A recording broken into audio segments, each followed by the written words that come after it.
Mi nombre es Esmeralda Rivas y junto con los miembros de mi equipo esta mañana nos encontramos con un experto en la materia de Derecho para hablar sobre la prisión preventiva oficiosa.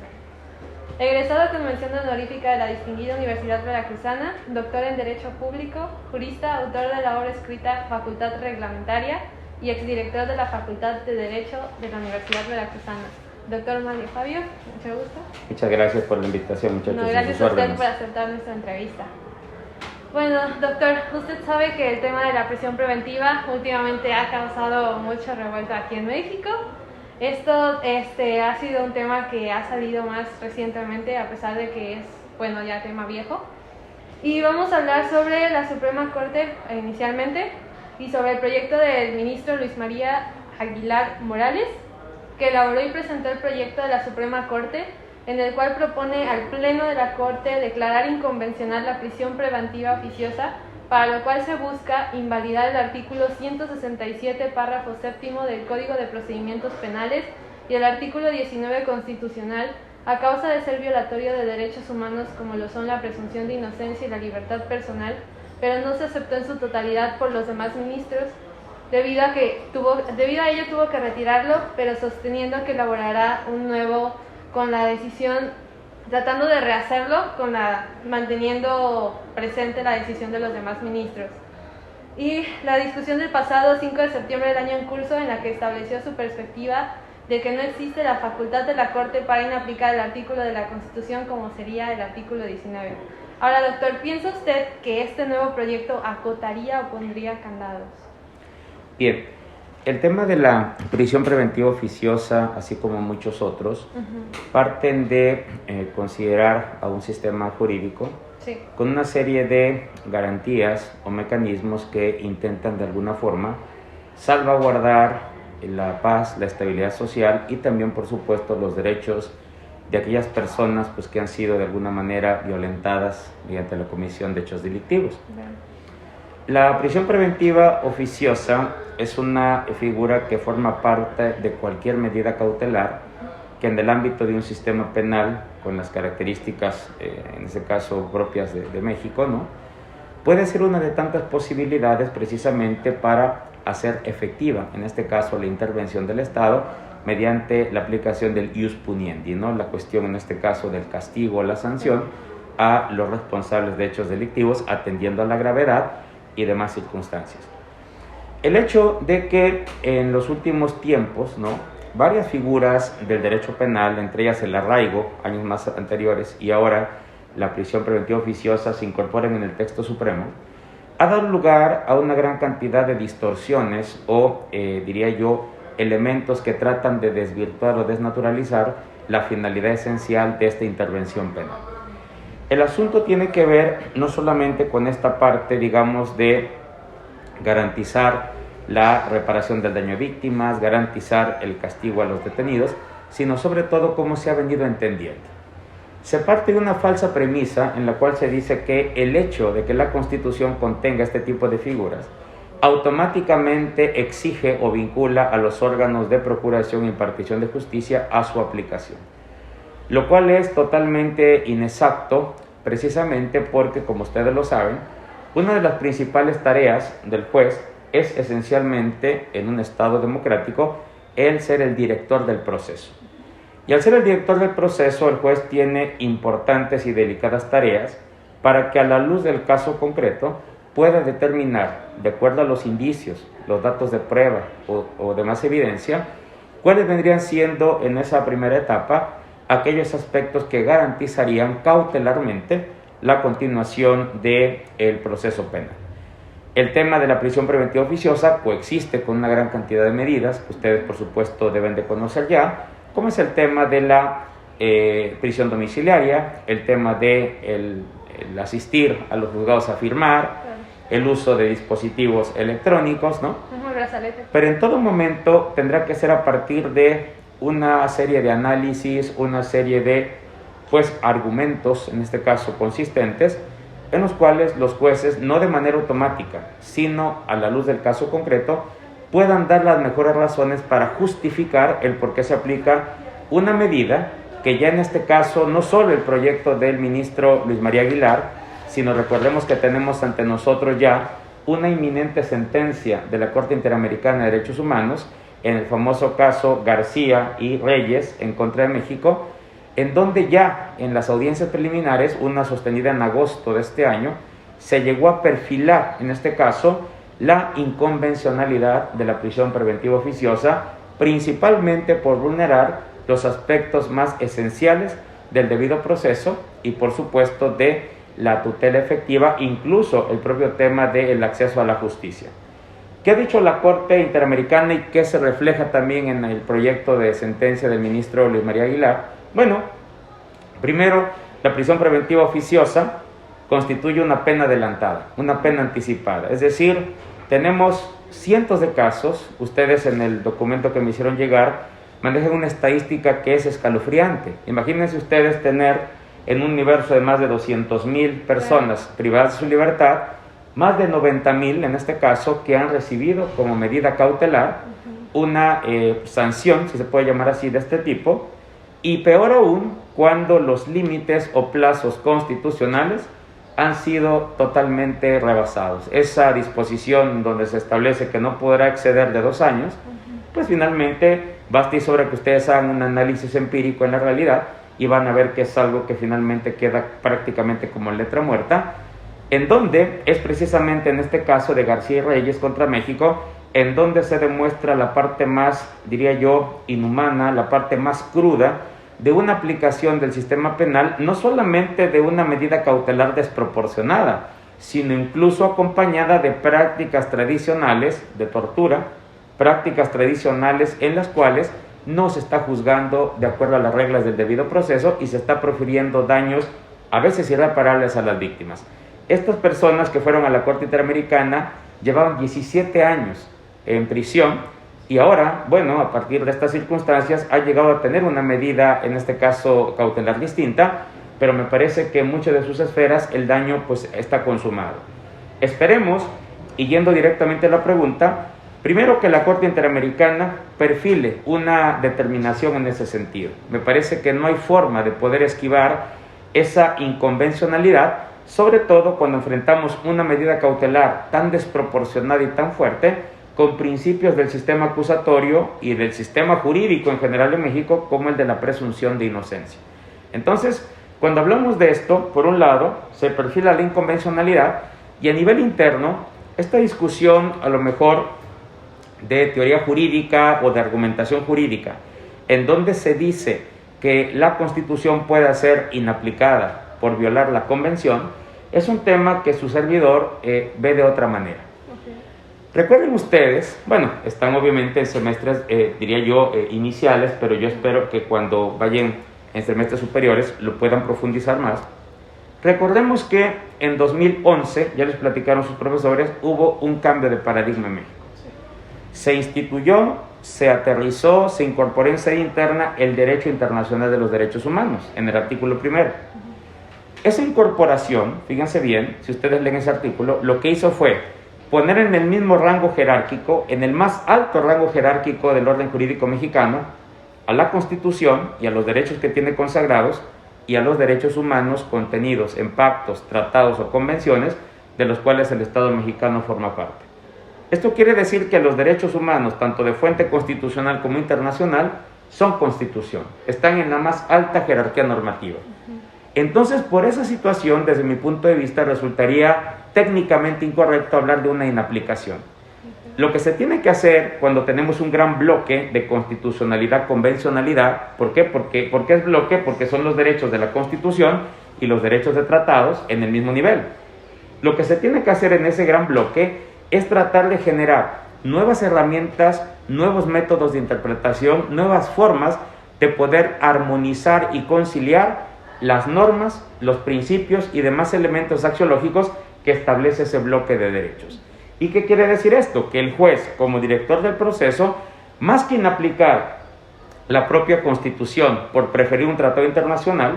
tendría que realizar una tarea hermenéutica en donde traiga a colación la interrelación de varios artículos. El artículo 20 constitucional con la presunción de inocencia, el artículo 19 y todas las demás garantías del debido proceso que se encuentran también incorporadas constitucional y convencionalmente. De acuerdo al caso concreto, el juez tendría la obligación de extraer aquellas normas de ese bloque que puedan garantizar o puedan en un momento dado llevar a la individualización la más alta consideración de un principio estructural, que también está en el artículo primero, que es el principio pro persona. Y el principio pro persona exige de los jueces y de las autoridades que de ese bloque o conjunto de derechos se pueda extraer la norma que profiere la protección más amplia a el sujeto o a la persona afectada. De lo anterior, tenemos que, si nosotros partimos de esta necesaria armonización, por ejemplo, yo he hablado en varias ocasiones de que una de las herramientas metodológicas para poder operar este bloque de constitucionalidad-convencionalidad es la aplicación del principio o la elaboración del principio de aplicación preferente. De 2, 3 o 4 normas de derechos humanos, en el caso concreto, ¿cuál es la que tendría mayor peso para poder garantizar el pro persona? ¿Qué quiero decir? Si de los datos de prueba, de los indicios o evidencias aportadas por la Fiscalía al juez, se observa de una manera, diría yo, más o menos consolidada, la necesidad de la aplicación de una medida de esta naturaleza o alcance, sería tarea del juez argumentar y justificar por qué. ¿Por qué razones se implementa o se debería implementar la prisión preventiva oficiosa? Bueno, ustedes lo saben. Número 1, por el riesgo que pueda suponer que esa persona se sustraiga de la acción de la justicia. Número 2, el tema de las víctimas. Muchas personas realmente en libertad pueden seguir profiriéndole daño, si no es que continuar lesionando los demás aspectos de integridad o de la esfera jurídica de las víctimas. Y tercero, el asunto que tiene que ver, por supuesto, con demás circunstancias que puedan en un momento dado entorpecer la correcta, diría yo, diligencia o desahogo del proceso penal. Si nosotros observamos que se dan esas circunstancias, es perfectamente válido que en ese caso concreto prive la norma de la prisión preventiva oficiosa. Si por el contrario, de los datos de prueba, de los elementos, en este caso de evidencia, que aporta la Fiscalía, no se advierten circunstancias específicas que acrediten esos extremos, sin duda la medida cautelar tendrá que ser diversa. Porque entonces, volvemos al principio, se trataría de una pena anticipada, se trataría de una sanción desproporcionada que no tendría ningún tipo de relación con una medida cautelar, sobre todo si pensamos por cuánto tiempo se impone, en donde vemos hechos que resultan totalmente desproporcionados. Nos imponen 2 años de prisión preventiva oficiosa por un hecho que ni siquiera puede encuadrarse de aquellos de alto impacto, delitos de alto impacto, y esto es absolutamente desnaturalizante del sistema de justicia penal.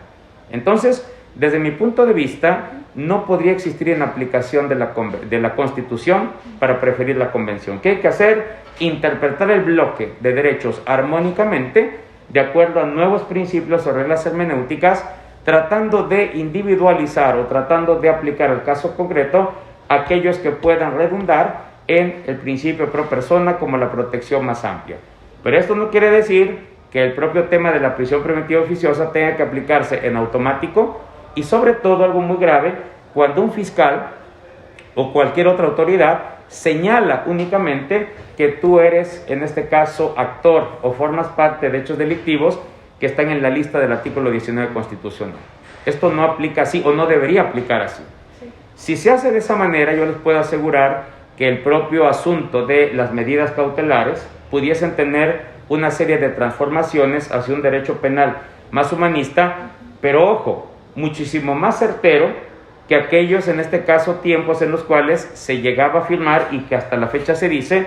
que si se elimina la prisión preventiva oficiosa de la Constitución, vamos a dejar al garete a la sociedad. No es que se deje al garete. Lo que pasa es que fiscalías y jueces penales deben de hacer un trabajo, incluso las policías, un trabajo perfectamente coordinado y perfectamente justificado. ¿Y qué tiene que ver, o qué me refiero con justificado? Las circunstancias del caso concreto. No podemos generalizar ni tampoco razonar automáticamente que porque ya se señala una persona de delincuencia organizada sin ningún dato de prueba,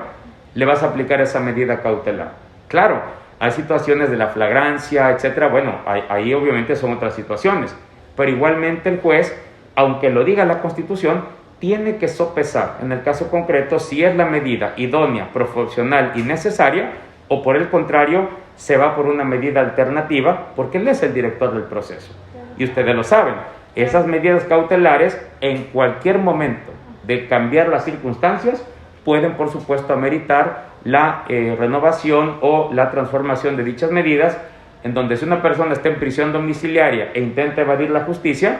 a lo mejor pueda ser justificado el asunto ya de ponerla en este caso tras las rejas, precisamente por violentar esa medida cautelar, pero de ninguna manera que sea al revés, en el cual automáticamente con los ojos cerrados se aplica una sanción, una pena, no una medida cautelar adelantada sin previo juicio. Claro. Y eso violenta todos los principios del Estado democrático y todo el tema de la convencionalidad, pero que no amerita, desde mi punto de vista, hablar de una inaplicación de la Constitución por preferir en este caso la Convención, sino interpretar armónicamente el bloque, en el caso concreto aplicando las medidas de derechos humanos, de tutela de derechos, que puedan en un momento dado generar la protección más amplia de la persona, en este caso, bueno, el propio imputado, pero también las víctimas de la comisión de delitos. Claro que sí, doctor. Su postura respecto a la prisión preventiva, nos gustaría conocerla. ¿Cuál es? Lo ideal en un Estado democrático es que esas medidas cautelares puedan estar reconocidas exclusivamente en el marco secundario. Es decir, lo ideal es que esas figuras salgan de la Constitución. Todo apunta que así va a ser con esta sentencia de la Corte Interamericana, y que el Código Nacional de Procedimientos Penales, ¿no?, que ahora nos rige, pueda ser, diría yo, la norma que contenga este tipo de posibilidades, dentro de las cuales los propios jueces puedan deliberar y en su caso justificar el por qué aplican una u otra, para que no sea entendida o interpretada de aplicación automática, arbitraria o excesiva, con todos los problemas que ustedes ya pueden observar de no solamente la violación del debido proceso de la pena anticipada. En un nivel macro, ustedes han observado que el sistema acusatorio en 2008, tendiente a despresurizar las cárceles, en este momento ya volvió prácticamente a saturarse, incumpliendo fundamentalmente con aquellas fines o objetivos que en aquel momento se tenían, y que ahora con este sobresaturamiento, el hacinamiento de personas en cárceles, volvemos a un gran problema que curiosamente no afecta nada más esa etapa, sino el ámbito de la reinserción social como un derecho humano. Sí, doctor, ¿usted qué tan cerca ve que pueda, no sé, llegar a este punto donde el Ministerio Público haga su trabajo en cuestión de los casos para evitar la saturación en las cárceles? Bueno, el punto de partida tiene que ver, por supuesto, con esta fortaleza o diría yo, ejercicio de consolidación de las capacidades institucionales de los operadores de la procuración e impartición de la justicia. Todos hemos observado en varias partes del país la enorme cantidad de desafíos que enfrentan las fiscalías, sobre todo por cuanto hace al tema de recursos materiales, el tema de la formación profesional e incluso aspectos que tienen que ver con prácticas incluso del sistema anterior, que lamentablemente son todavía llevadas a cabo en el paradigma actual. Entonces, en la medida en que nosotros podamos fortalecer o consolidar a este primer eslabón o escaño del proceso penal, y al igual que las policías, podríamos ir mejorando nuestro sistema de impartición de justicia. ¿Y esto qué conlleva también? Bueno, conlleva muchos aspectos que finalmente incidan en esta manipulación que lamentablemente se puede dar hoy de esas instituciones por intereses o por organismos políticos, ¿no?, que se encuentran insertados en la estructura pública. Por ejemplo, pues esto que se acusa reiteradamente del Ministerio Público, tanto local como federal, que es un apéndice o que es dependiente o que se deja influenciar por un poder ejecutivo, ¿no?, por el gobernador o el presidente, y algunas otras cuestiones que exigirían que esas fiscalías realmente actuaran como órganos autónomos, pero con fortalezas y capacidades institucionales bastante razonables. Otra cuestión que se intenta fortalecer, aparte de la infraestructura, etcétera, es el tema de los servicios periciales, porque los servicios periciales es la parte medular para poder allegarnos y analizar todos los medios de convicción, a efecto de que el propio fiscal tenga las bases o los elementos para poder sustentar sus acusaciones, y que finalmente esto no genere lo que ya ustedes conocen, que se dice en la cotidianidad, la famosa puerta giratoria. Por un lado entran y por el otro lado salen, finalmente por deficientes carpetas de investigación o por actuaciones, diría yo, indebidas o en este caso deficientes de policías, de fiscales y todo este aparato que interviene en la procuración de la justicia. Doctor, ¿usted cree que la prisión preventiva representa algún tipo de efecto dañino para el sistema penal y para la sociedad? La praxis actual así lo demuestra, porque hablamos de esta, pues diría yo, vía o entendimiento de que pareciese que los fiscales y los jueces en general aplican de manera, diría yo, irrazonada, de manera desmedida, de manera automática,